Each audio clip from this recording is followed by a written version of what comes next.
capek. Saya sekarang berada di depan kantor desa Cikampek Pusaka. Kayak gimana wawancara saya?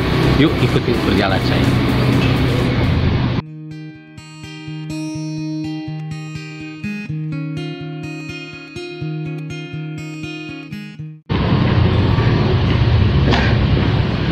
Pemirsa, kepala desanya ternyata lagi tugas luar, ya mungkin super sibuk beliau. Tapi katanya di pemakaman Kibuya Jabin ada pengurusnya. Kayak gimana? Yuk ikut dulu perjalanan.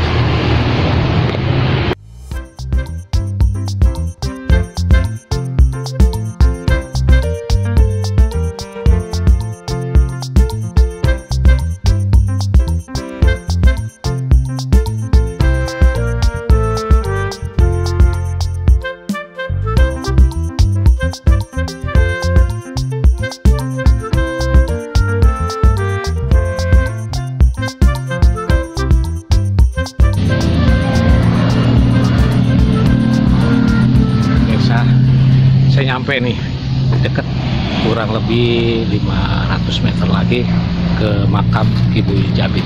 Kayak gimana wawancara saya dengan kuncen, dengan kepala desa dan lain sebagainya. Yuk ikuti perjalanan saya.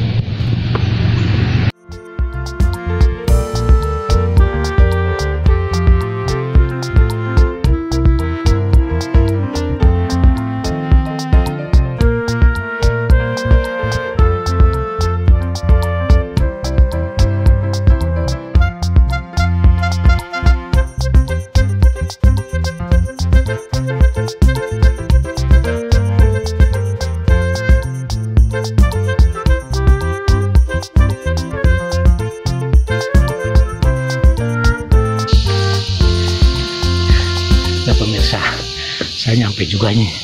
Kayak gimana wawancara saya? Yuk ikuti perjalanan saya.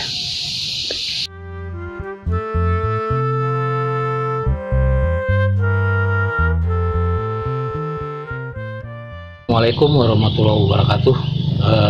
Selamat pagi pemirsa. Saat ini saya sudah berada di makam Ki Bagus Jabin, yaitu di daerah Cikampek Pusaka, Kecamatan Cikampek, Kabupaten Karawang, Jawa Barat. Saya masih ditemani sama Pak Megan Palepi. Pak, saya mau nanya ya, ngobrol-ngobrol lah dikit ya. Minimal saya mau nanya soal desa dulu, Pak. Cikampek Pusaka itu desa udah berapa tahun sih, Pak? Ya, desa Cikampek Pusaka itu berdiri tahun 1986. Dulu ini masuk dalam wilayah administratif Desa Kamojing. Oh, Desa Kamojing. Cuma tahun 1986 itu dimekarkan jadi desa sendiri. Dan akhirnya sampai sekarang ya jadi desa sendiri, Desa Cikampek Pusaka. Sekarang ini dipimpin oleh Pak Lurah Pendi Supendi sebagai kepala desa kan. Untuk nama desanya, kenapa sih Desa Cikampek Pusaka? Itu kan dari wilayah Cikampek itu yang nama dusun atau nama kampungnya Cikampek yang itu ya di sini. Ini tuh nama dusunnya itu Cikampek Tua atau Cikampek Kolot dulu tuh kan. Cikampek Kolot. Ya. Beberapa masuk ke desa Kamojing tetap nama kampungnya Desa Cikampek Tua atau Cikampek Kolot gitu kan. Nah, ketika terjadi pemekaran untuk penentuan nama oleh para pendiri desa kan oleh para orang terdahulu kokolot zaman dulu betul, diambil Desa Cikampek Pusaka. Itu ngambil dari mana, Pak? Nama Cikampek Pusaka itu dari mana asal muasalnya?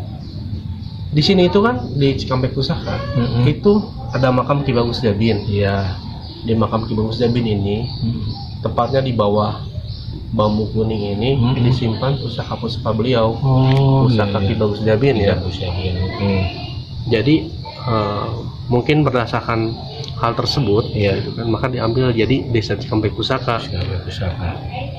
Itu Pak. Terus kepala desanya udah berapa kali ganti nih? Kalau untuk kepala desa itu sudah ada dua Satu sama yang PJS ya, 3 sebenarnya. Yang pertama itu yang sementara kan, karena kan pembentukan desa baru gitu kan. Betul. Itu Pak Ahmad almarhum. Kemudian pemilihan tahun 1986 itu oleh Bapak Bagus Purba. Dari tahun 1986 sampai dengan tahun 2008. Dari 2008 atau 2009 kan sampai dengan saat ini menjabat itu Pak Lurah Pendi Supendi. Pak Pendi udah berapa tahun ya? Udah kemungkinan itu sekitar 13 tahun atau 14 tahun. Karena sekarang itu di periode ketiga. Oh, periode ketiga dia ya? Iya. Berarti dia ini murahnya lama-lama semua nih ya? Iya. Pak Purba lama. Pak Purba 3 periode, sekarang juga 3 periode. Ini periode terakhir berarti? Iya, yang kemudian yang mau saya tanya juga soal makom nih Pak. Ini makam atau makom nih Pak? Ini makam. Makam. Jadi ini pusaranya itu memang makam. Pusara jenazah gitu kan ya. Bukan tempat petilasan, tapi memang makam. Makam ya. Ceritanya gimana Pak? Ya kisah singkatnya gitu. Jadi Ki Bagus Dabin itu adalah salah satu tokoh pejuang atau perlawanan terhadap pemerintah kolonial Belanda. Perlawanannya itu sekitar tahun 1816. Beliau ini dari Keraton Kasepuhan Cirebon. Karena tidak sepakat dengan intervensi Belanda terhadap kebijakan Belanda yang memang buruk lah atau kurang baik lah untuk masyarakat ya, khususnya di wilayah Cirebon dan sekitarnya. Beliau akan melakukan pemberontakan gitu di wilayah pesisir utara pantai Jawa, Cirebon, Indramayu, Karawang yang termasuk Subang pada masa itu kan. Itu adalah daerah operasi atau daerah pemberontakannya gitu kan. Betul. Dengan konsep gerilya gitu.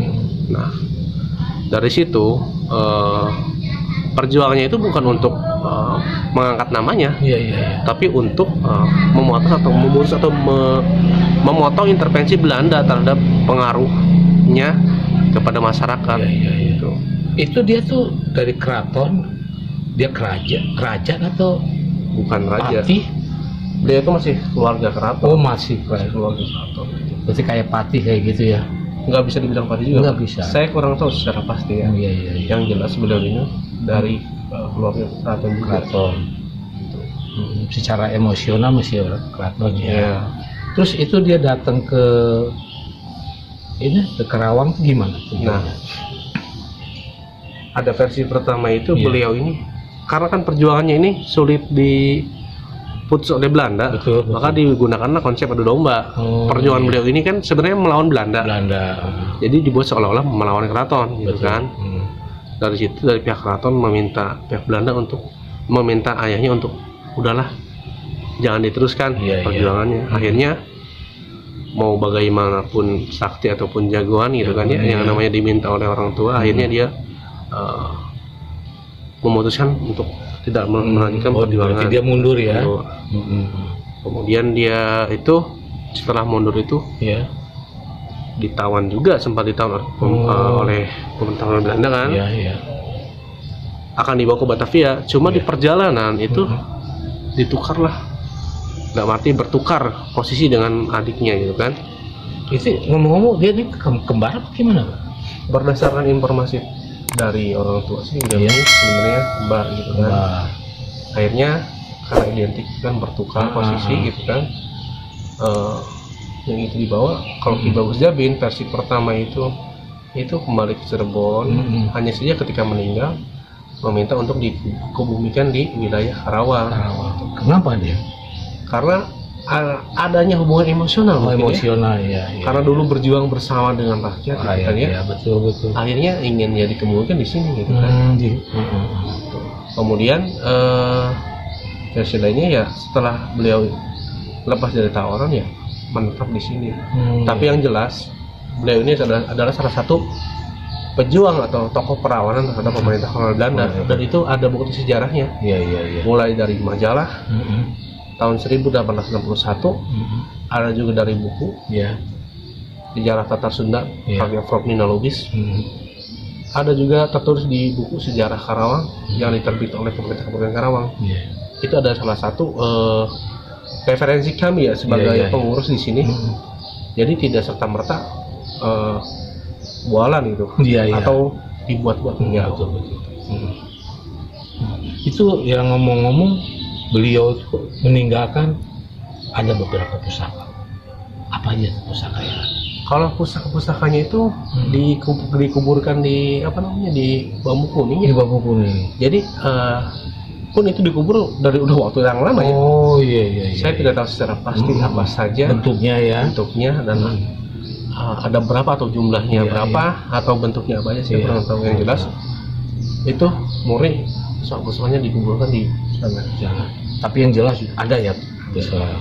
Kemudian yang kedua tuh itu yang identik kembarannya itu adanya atau dia nih? Kalau dia ini kan Raden Kramawangsa ya. Mm-mm. Kalau adik ini Raden Wangsa Krama gitu. Oh, Raden Dharma Wangsa, Kramawangsa. Kramawangsa. Karena kan kalau dulu itu kan ada nama keraton Betul, itu, betul. ada nama rakyatnya, Rakyat, itu. Ada betul. beberapa nama lah orang Iya, dulu kan iya, itu iya. biasanya itu. Istilah-istilah kayak gitu ya. Istilahnya gitu. Yang lain ada yang mana? Saya pikir sih perlu diluruskan begini ya. Kalau kata Bung Karno itu kan jas merah ya, jangan Jas merah. seperti sejarah gitu kan ya. Betul. Ketika datang ke tempat makam orang terdahulu, Betul. itu kita nggak cuma untuk berjalan dan mendoakan beliau Betul, gitu kan betul. ya. Tapi di sisi lain kita juga bisa belajar terkait Iya, perjuangan seperti apa. perjuangan seperti apa? Betul. Tinggal dikontekstualisasikan dengan keadaan yang sekarang. Iya, Kalau iya. dulu perang mungkin ya, Heeh. sekarang apa yang mungkin bisa dilakukan Betul, gitu kan. betul. Dan selebihnya sih kami di sini terbuka, barangkali ada yang berkunjung Iya. atau mungkin bertanya mengenai sejarah atau mungkin hanya untuk beristirahat dan lain Iya. sebagainya. Dan ini bukan area komersil gitu. Oh bukan ya, betul. Itu biasa suka untuk tawasul. Kalau untuk tawasul itu di malam Jumat Kliwon, Malam Jumat, berarti 1 bulan sekali ya? ya 40 hari sekali.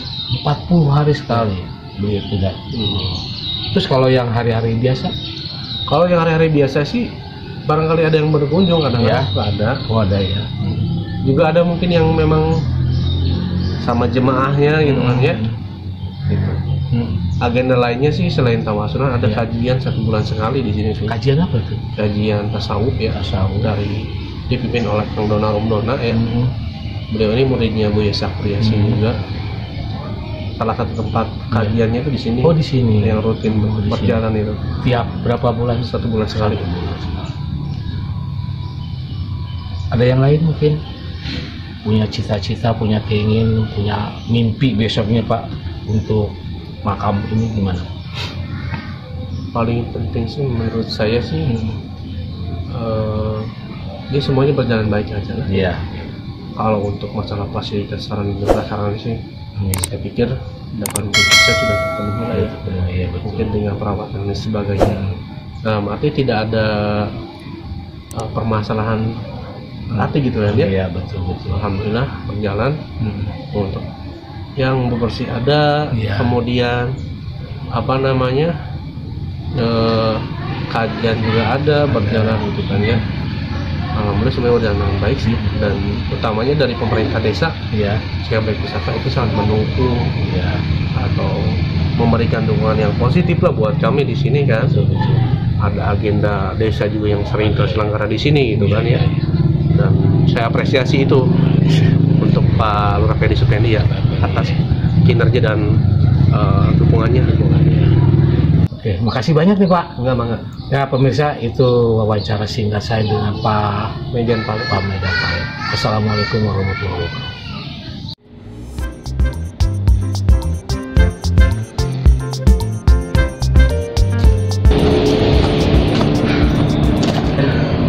Pemirsa, capek saya nih.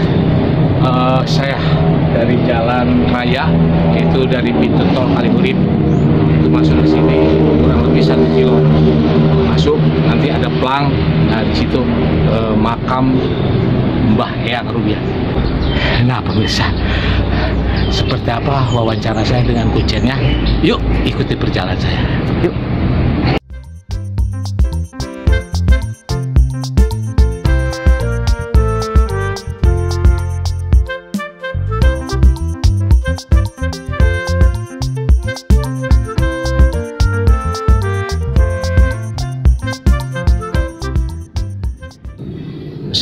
Assalamualaikum warahmatullahi wabarakatuh. Selamat pagi pemirsa. Saya sudah berada di makam Mbah Rubiah ya Pak. Ini udah bersama saya nih Pak kuncinya, Pak Nadi Pak ya. Pak Nadi, saya mau nanya nih Pak. Ini Pak Mbah Rubiah ini apa nih? Siapa nih sebetulnya? Ya, Mbah Rubiah itu ya katanya dari dia menjalankan Islam di daerah Karawang dari Demak. Yang dia bawa menyebarkan agama Islam, bawa kitabnya kitab sama cempornya itu. Cempor, lampu cempor. Iya. Dibuat penerangan dulu kan nggak ada listrik gitu ya. Sama kitab itu. Kitab ya. Itu kitabnya kitab Jurumiyah katanya. Oh, kitab Jurumiyah. Iya. Itu bentuknya dari mana, apa tuh lampunya? Katanya kayaknya dari tanduk itu. Dulu kan nggak ada kaleng itu. Iya. Itu yang dibawa sama dia ya. Terus dengar kabar katanya itu ini kan sekelilingnya sekarang udah jadi pabrik Pak. Iya. Itu gimana Pak?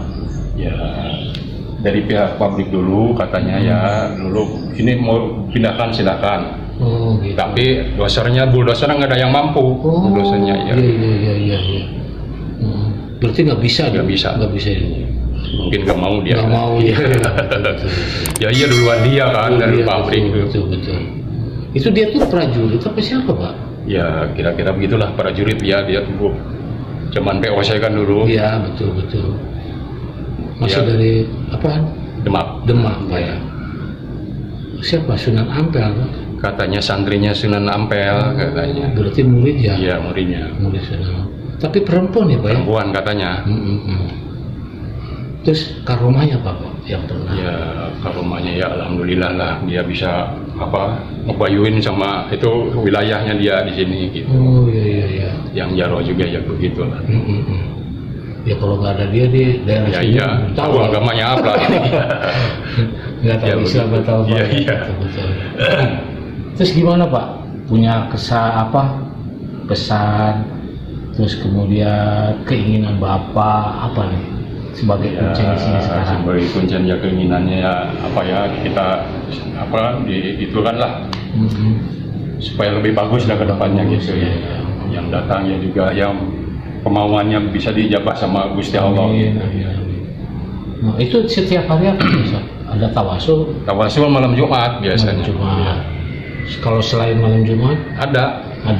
Malam Rebo ada. Oh, malam Rebo ada. Kebanyakan dari mana biasanya? Kebanyakan ya dari Dengklok ada. Oh, Dengklok. Iya. Kemarin dari Cibitung juga ada. Oh iya. Itu ngeliat jalan Pak. Itu jalan kayak gini. Ya gitulah. Mintanya sama pemerintah gitu ya supaya tolong dibagusin lah gitu ya. Ya itu harapannya lah Pak. Ya. Kalau ada investor Pak? Ya. Kalau ngandelin pemerintah yang investor siapa tahu. Iya.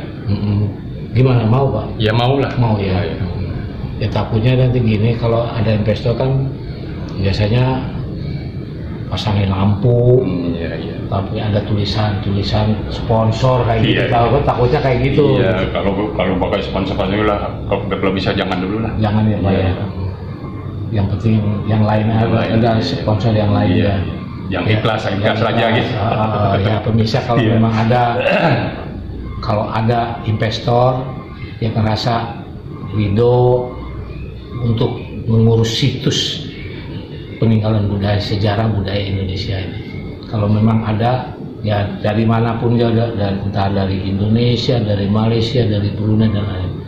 Mungkin seperti itu Pak. Iya. Terus apa lagi Pak harapannya Pak? Ya harapannya ya gimana ya? Ya harapan kebanyakan lah gitu. Pengennya ke depannya kita maju terus. Itu siapanya juga itu. Iya. Itu gimana Pak? Kalau orang-orang yang tawasul ke sini tuh biasanya apa tuh Pak? Ya kebanyakan ya pengennya silaturahim gitu. Di balik itu pasti ada keinginan, namanya manusia keinginannya pasti ada ya. Hikmahnya apa ya yang pernah mereka lakukan? Ya hikmahnya karena dia dulu katanya usahanya di bidang usaha gitu dari kecil sampai besar. Ada yang cari jodoh juga ada. Oh, yang cari jodoh. Berarti banyak juga. Nyari-nyari ilmu telepon. Ya pengen ininya kali ya, barokahnya gitu. Betul. Terus pengalamannya Pak selama jadi kuncen di sini bagaimana? Ya suka dukanya pasti ada ya. Ya betul. Ya itu bentuknya itu. Yang banyak yang datang nggak benar ya silakan aja gitu kan, masing-masing tujuannya gitu. Betul. Ya begitu. Iya. Ada sesuatu Pak, katanya ada pusaka atau sini yang pernah kelihatan atau ya. Mungkin kalau pusaka banyak. Ya. Tapi kan nggak enak lah kalau dipublikasikan. Betul. Takut ada pasti ya. Ada ya Pak. Ya, ada. Ya takut kalau orangnya nggak bersih juga susah. Ya, iya. Betul. Nah itu pemirsa wawancara singkat saya sama Pak Kuncen ya Pak Nadi. Assalamualaikum warahmatullahi wabarakatuh. Waalaikumsalam.